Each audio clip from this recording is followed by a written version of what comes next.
medyo madilaw-dilaw na, kailangan na po natin na ito'y ipapitas. Ngayon po kasi mga katribya, hindi po talaga tayo aasa na magiging mataas po ang presyo ng ating kalamansi. Dahil panahon po kasi ngayon ng tagbungahan. Halos lahat po ng mga may kalamansian ay meron po silang bunga. Kaya yung pong ating kalamansi, talagang sacrifice po muna natin itong mga bunga na ito na dapat ay mapitas. Kasi pagka hindi po natin ito mapipitas mga katribya, hindi po siya mamumulaklak po ng marami. Kailangan yung pong ating kalamansi makuha po yung lahat po ng mga malalaki para yung pong pansunod naman po niyan ay lumaki din. Tapos yung mga pinagpitasan, yan po yung magpo-produce po mga katribya po ng another po na bulaklak.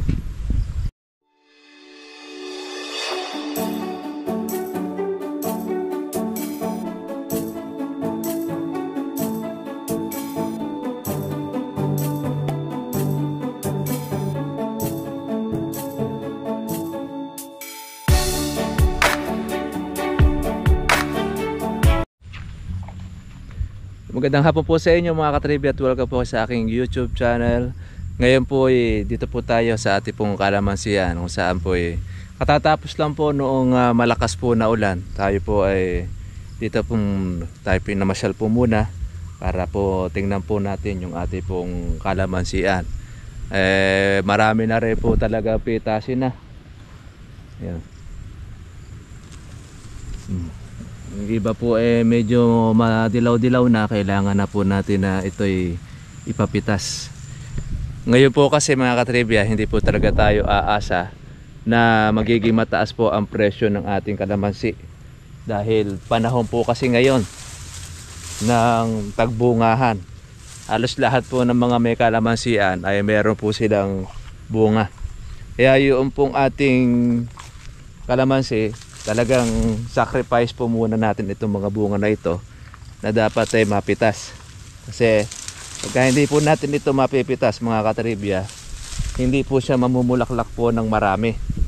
Kailangan yung pong ating kalamansi makuha po yung lahat po ng mga malalaki para yung pong pansunod naman po niyan ay lumaki din.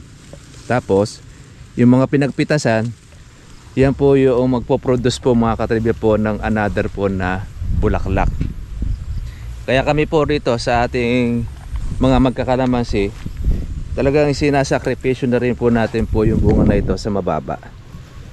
Hindi na po talaga natin na-expect po na ang kalamansi po ay tumaas po ngayon, buwan ng Agosto. At ngayon po ay September na, pa-September, talagang mababa po ang presyo ng kalamansi. Ayan lang, siyempre yung atin naman pong susugalan dyan, yun naman pong ating mga maliliit na mga buko. Ito, yan po mga natitira po mga gahuli na yan. Yan po, aabutan na po ng presyo yan. Magiging maganda na rin po ang halaga po ng ating kalamansi kapag po halimbawa ay makuha na po yung lahat po ng mga malalaki. At tapos yan, ito ang meron tayo mga may pag-asa. Yung mga gamais po na yan, yan, yung kasaresa, aabutan na po yan ng mga buwan ng November. Pwede na po yung katapusan ng October, makukuha na rin po natin yan. Hindi po tayo makapag-spray ng herbicide at walang tigil po ang ulan at may bagyo pa uli. Tatapos lang po ng bagyong Goring, meron naman uli pong namataan na bagyo sa labas po ng Pilipinas. Talagang panahon po ng pagbagyo ngayon. Isipin naman ninyo, napakarami pong maliliit nito. Marami rin po tayong pataba. Pataba sa lupa natin itong ating mga hinog. Kaya kailangan na rin natin itong papitas na para makuha po natin po yung mga malalaki at makapagsabog na tayo ng ating abono. Actually, Hindi pa po ako nakakapagsabog po rito ng ating abono. Hitik na rin po sa bunga. Meron pa tayong mga bulaklak po na lumalabas. Ayan, no? Hindi pa po natin mga katribe na susubukan dito po yung abono po ni Mr. Soriano, ni Sir Marvin. Di po natin ito po nilalagyan dahil una-una di pa po tayo pumipitas ng ating kalamansi. Pagka po napitas na po natin ito, saka lang na po natin siya lalagyan po ng ating abono para lumaki naman po yung ating pong pansunod at mag-produce po siya ng marami pong bulaklak. Kahit na wala pa po tayo mga katribya na abono, pero makikita ninyo po yung kalamansi natin, sunod-sunod po ang bunga niya. Kaya lang siyempre dapat talagang aalisin rin natin talaga siya ng ating mga bagay. Yung pong gamot natin na pang herbicide, kiniliti lang siya noong nag-uulan dahil hindi po siya tumalab. Pagdating po sa tag-ulanan mahina po yung gamot. Kaya kailangan pagbibili tayo ng ating pong herbicide, tingnan nyo po kung saan po siya malakas. Pagka nag-uulan, mahina pong klase yung ating mga herbicide na ginagamit. Yan, dyan na po natin magagamit po yung ating yung tinatawag nating grass cutter.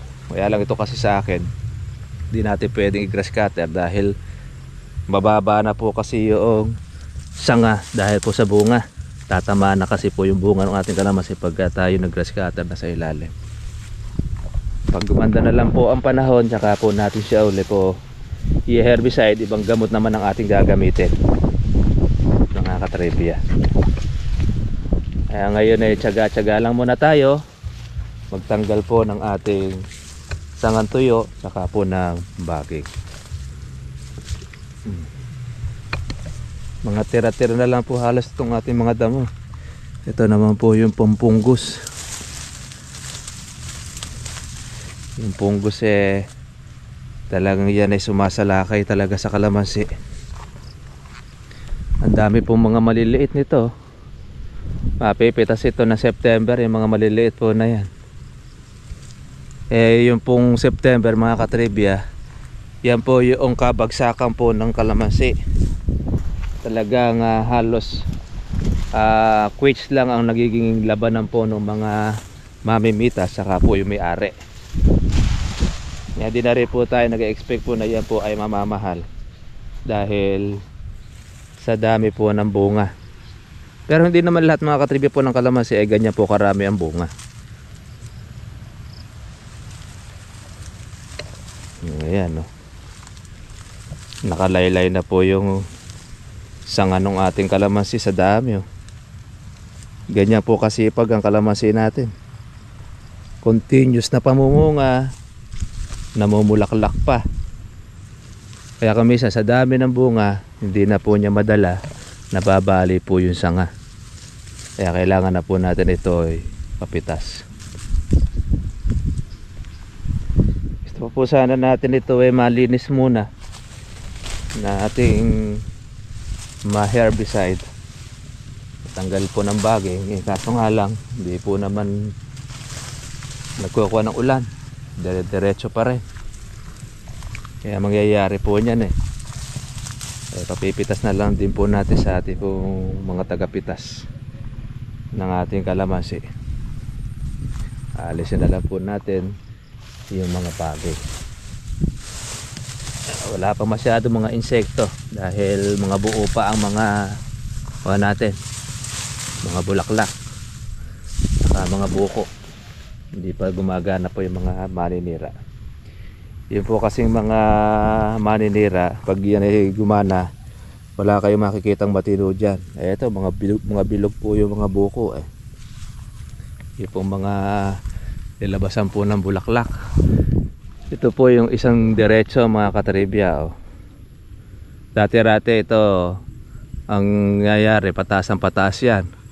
Pero dahil doon sa bunga na yan, ayan, magiging kuha na po yan. bababa na siya, diba? Kumbaga sa kawan ay huhutok po yan para mapigilan niya po ang pagtaas ng puno o sanga. Kaya yung kalamansi bumibilog dahil doon sa bunga, nakokontrol niya. Ito, hindi natin ito po pwedeng spray ng herbicide to eh. Kaya talaga obligadong tatanggalin natin ng manual yung damo, yung kalamandarin. Yan, kukunti lang naman po rito ang kalamandarin. Ito, yung mga pagkaganito po mga hinog, pinalalaglag na lang po natin sa puno para makabahagi po siya ng organic. Pagka mura po ang kalamansi mga katribya, yung po mga hinog na yan ay talagang halos hindi na rin po nakukuha na. Pero nabibili pa rin po yung ating hinog. Kaya para meron pong bahagi yung kalamansi, ginagawa na lang din po natin pataba. Kung ano yung presyo ng berde, yung kalahati no, kung mahigit sa kalahati yung presyo po ng hinog. Meron ng hanap buhay nung taga rito sa amin, tagakuha siya ng hinog. Meron na siyang suki para doon sa mga hinog. Mura lang nakukuha. Kaya lang pagka yun naman ay inayos nila, nagiging semi good. Pagka mahal po ang kalamansi mga katribya, nako, muchong-mucho po ang mga hinog. Diyan kumikita po yung mga magkakalamansi, yung mga nagbibiyahe. Dahil halos hingil lang nila po yung hinog eh. Pero kumikita po sila na maganda dyan.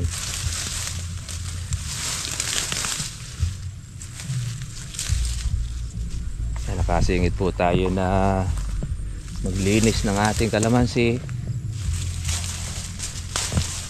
habang hindi dumidiretso po yung pag-ulan. Pagka umulan, ala na, uwi na tayo uli. Mayroon dahil bunga tsaka po bulaklak. Napakasipag po ng ating kalamansi, kaya papipitas na natin dahil nakakaawa na po siya. Kailangan na niyang bawasan ng bunga. Nakabukas atin ang mapatira.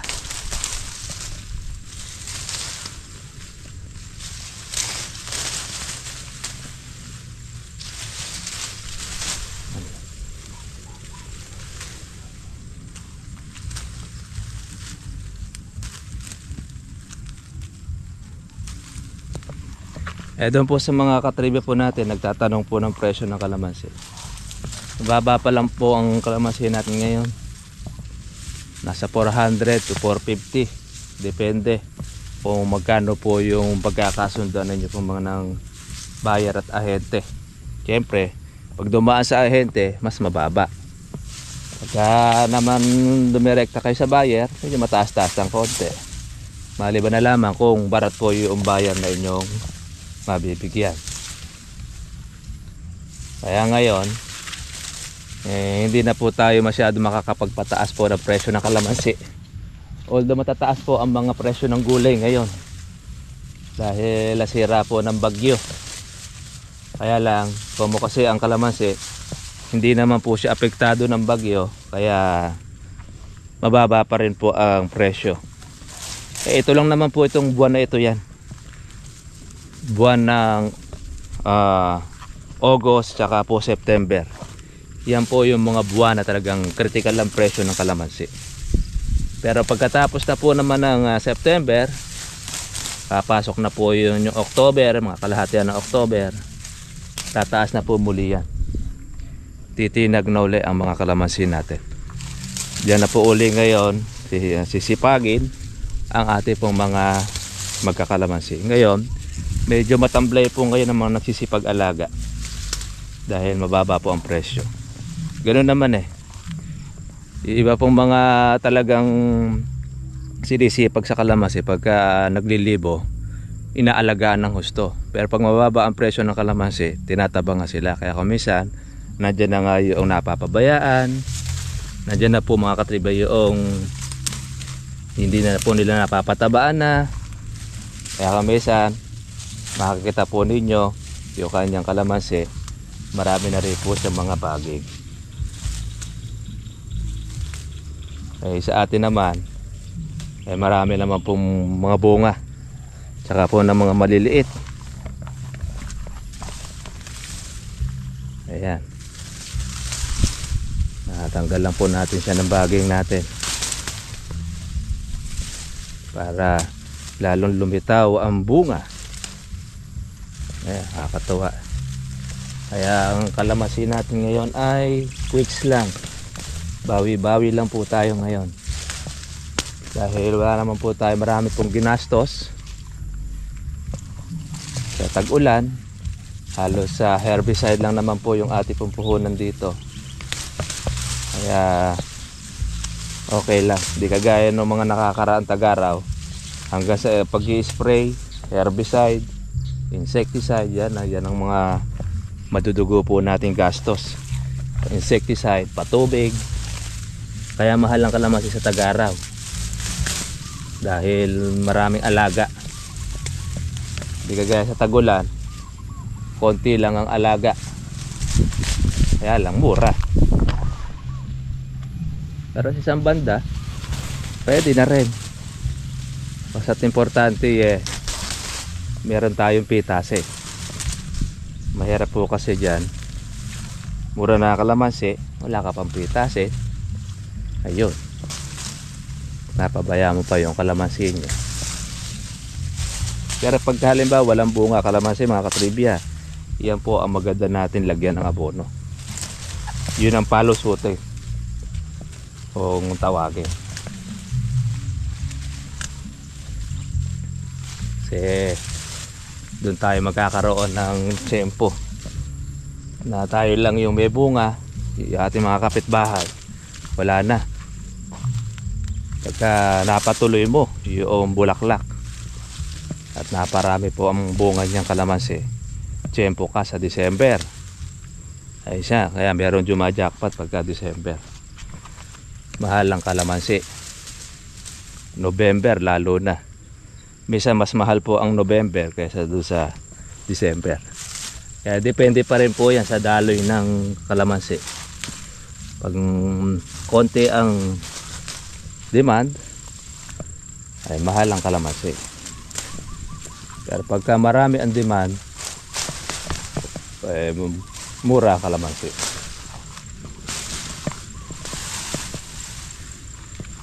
Ayan, sisipag ng mga baging na ito. Ay, dami oh. Puno ng bunga kalamansi natin.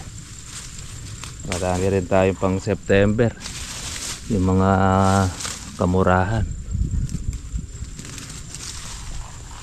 Hindi pa naman tayo naglagay ng abono nito. Dahil lalo na pag naglagay tayo ng abono, ay bilis lumaki ng mga bunga niya.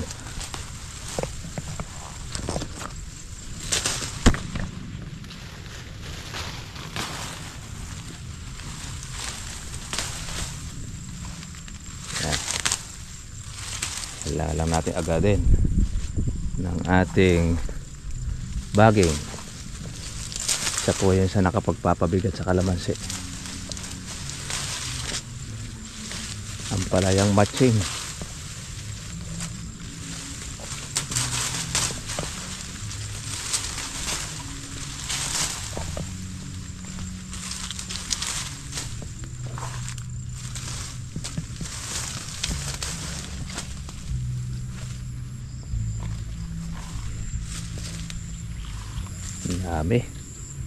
Dami mga maliliit na bunga, dami rin pitasin. Ayan,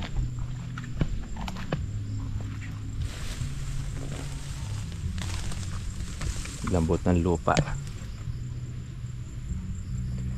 Ayan, meron po mga lumalabas po na bulaklak pa. Ito.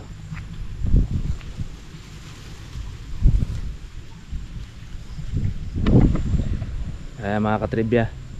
Bunga po ng ating kalamansi ngayon ay sakripisyo. Talagang ang habol na lang po natin mapitas ang bunga para palitan po ng panibagong bulaklak.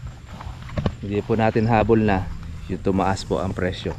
Importante mabili at mabenta para mapalitan uli ng mahal. Yon.